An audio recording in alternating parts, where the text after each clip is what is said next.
Hey folks, how's it going? Dr. Spin. Eclectic album reviews and general musical meanderings. Reporting to you from vacation on a slightly balmy evening here in South Texas, bringing to you my mid-year top 12.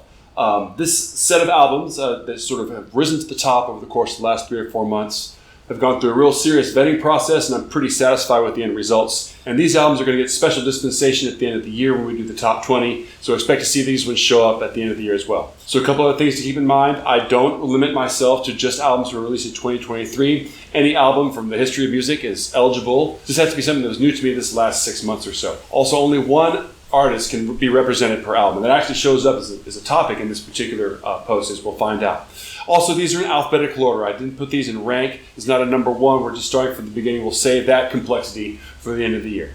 So the first one I have up for this time is The Adventures of Jet, Part 3, Coping with Insignificance.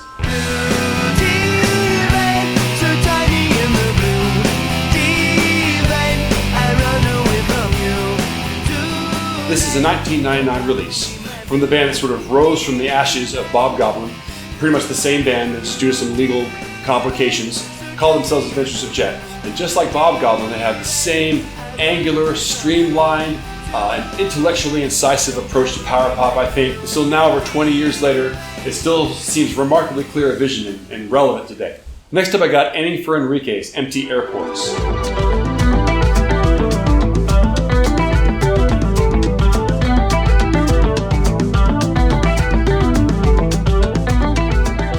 This 2023 release from looping masters Amy for Enrike, it's kind of a break from their previous album, which is a little more dancey, a little more straight ahead, a little more poppy. This kind of gets to some ambient domains. And as such, it kind of covers a base for me because I haven't had as much ambient music in my background. This one really allows me to acknowledge my love of that kind of music. But what I really love about Amy for Enrike is they have this really specific kind of sonic palette that they use. And they very clearly wear the influences almost playfully on their sleeve with, the album's title referring to Empty Airports, I believe, by Brian Eno. They have a couple songs in here that have King Crimson derived names. And so they really occupy that space that's very, very attractive to me. And even though this is more of an ambient release, I find that the melodic material and the tension release that these guys are so good at from the previous releases is still here. Okay, next up I got Algiers, Shook. Undeniable, something real and shifted in the air, so survivable. Don't take the bait, my friend. This 2023 album was a bit of a sleeper hit for me. It kind of came out of nowhere, but kind of came out on top of some really big favorites of mine. Clipping, nonetheless, Clipping was one of my favorite hip-hop groups.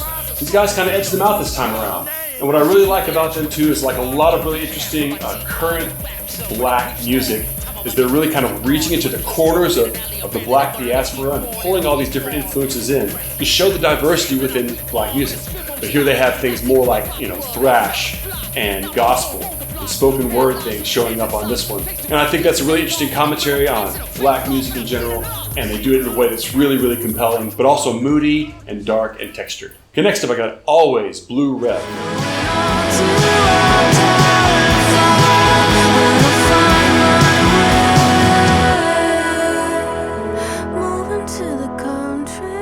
This album actually currently holds the status of being the most listened to album that I've had from this last year. Actually, I think the most listened to album that I've listened to in the last 2 years. 22 times I've heard this since the beginning of this year, and it keeps getting better every single time. It's got this great power pop feel to it, but it's also informed by like post-shoegaze styles, and it has that windswept Oasis feel that I really, really love. Hard to beat this one, plus nothing else happens. For the rest of this album, the key change that happens in Belinda Says and David Belinda Says is completely worth the price of admission. But next up I got the Brendan Eder Ensemble's Therapy.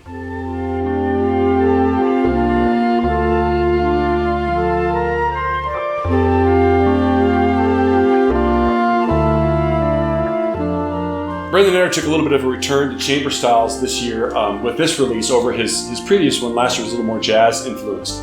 But rather than have the playful, energetic style that you saw from To Mix With Time, this is a little bit more like an ambient release. He uses that template that he had for arranging ambient Aphex Twin songs, of which there's a couple of them on this album, and expands it into a full release. And this one actually kind of took over a couple of other really good orchestral albums that I had this year, not the least of which was Johan Johansson's Engelborn. But it's so beautiful and it's so emotional, and also got really connected with just some moments that I had throughout this last year. We had a couple snowstorms up where I live, and it really made a nice soundscape for that look, for that feel of what it feels like outside when it's fresh snows on the ground. So connected with this really heavily, and for good reason, because it's a great recording. Next up I got Consider the Source, You Are Literally a Metaphor.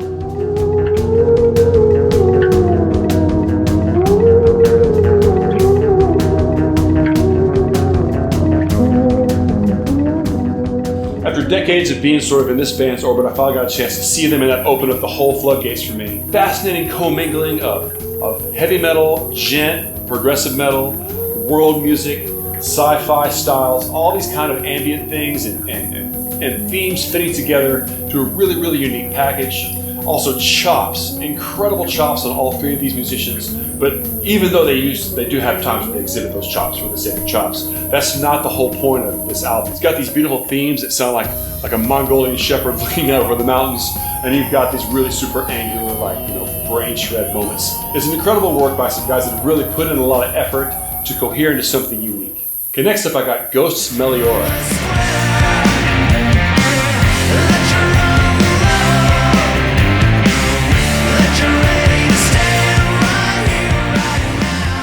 Now I know I'm going to get some flack for this one because people like to make fun of Ghost a little bit, because what they do is very over the top, and it's really just a delivery system for heavy metal songs. But their songwriting is what kills it for me here. Sure, the thing they do with anonymity is kind of a neat thing, and the way that they build their image is kind of a neat thing.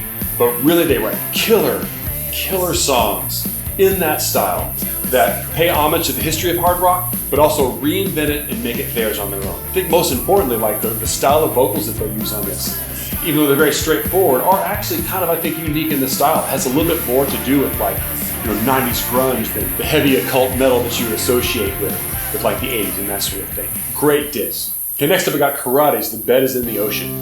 God don't make things that you can rearrange, but that's okay.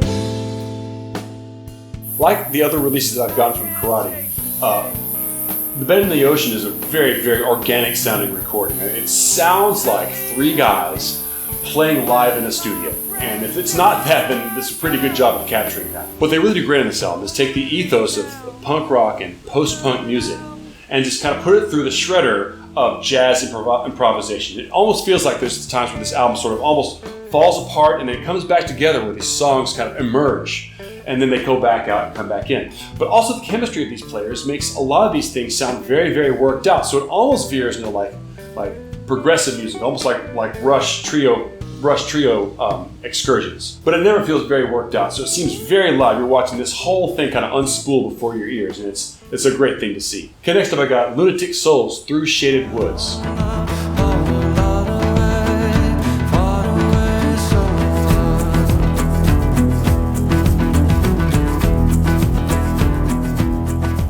Now this was a really tough decision because this album and Riverside's Identity were both kind of in the running for this slot. And I have, my rule about how one artist per list is valid. And even though these are two different projects, I really couldn't bring myself to let Maurice Duda take two slots. So it's tough because Identity as an album really hits on a lot of cylinders for me. It's got this kind of 80s neo-prog feel that really calls back the days where I fell in love with progressive rock. But Through Shaded Woods is again Maurice Duda's vision, but this time through the lens of more traditional Nordic Viking styles of music.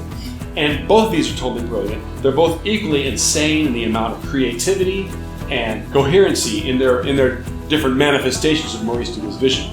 But I also listened to a lot of Viking music this year. I listened to Skald. I was kind of getting into this style of music a little bit. And choosing this one over Identity, which I feel are very, very equal, allows me to sort of acknowledge that vein in my listening. Next up I got Xenia Rubinos' Uno Rosa.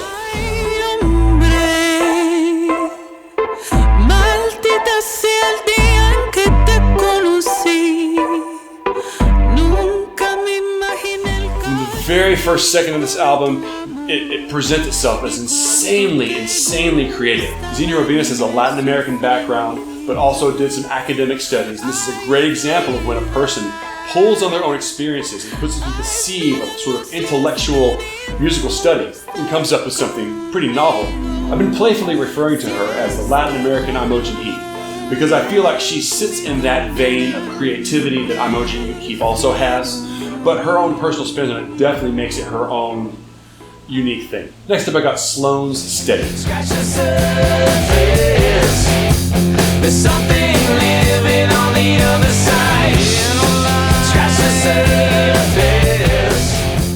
surface. There are a few better examples of current power pop that completely plays by the rules and is still able to keep itself relevant and fresh than what you'll find on Steady.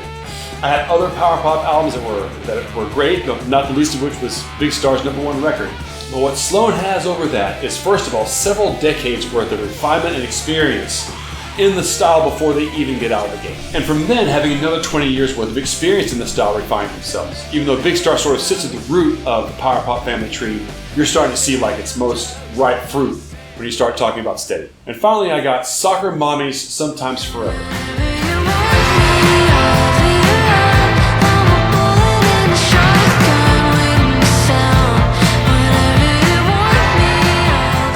Soccer Mommy has emerged over the past couple years as a real personal favorite. She has a unique, dreamlike quality to her songs and a beautiful, soothing voice that goes over with it and often has juxtaposed very kind of dark and revealing lyrics along with that, encapsulated within that performance. But what really sells it is two things on this. Her harmonic sense is very rich and very appropriate for the kind of music that she plays. Her songs would not sell as well if she didn't use the variety of chords that she uses on Sometimes Forever. The other thing that really sells it too is the presence of Daniel Lopatin, otherwise known as On a Chick's Point Never.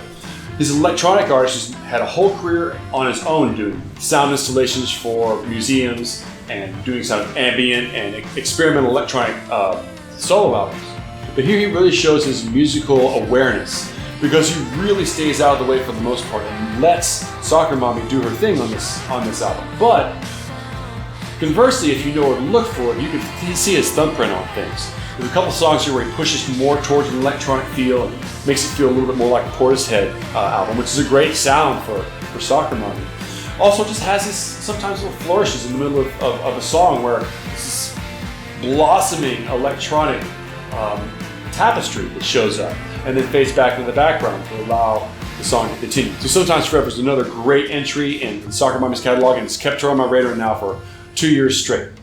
Okay, that's my top 12 for this mid-year roundup, and I'm really satisfied with this list, the methodology that I've kind of gone through to organize my listening in ways to make sure everything gets a fair shake has really sort of paid off in this case. This isn't a list I think that I would have come up on my own if I would just come to this point and said, what are my favorite albums? That's always affected by the time of day and when you get up and what you happen to be into that day. I think this set of albums is a really good cross-section of what I've been listening to this year. Even though it's a little bit less diverse than I'd like, that just means you'll see a lot more diversity coming in the fall, so that my 2023 list will be representative of the breadth of the kind of music that I like.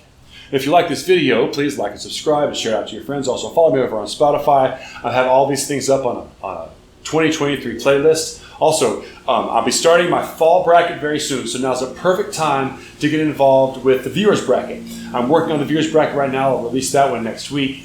And you can have your voice involved in that one too. Just check out the link below, go to my Patreon to get more information on that. And until you see you next time, I'll catch you guys on the flip side.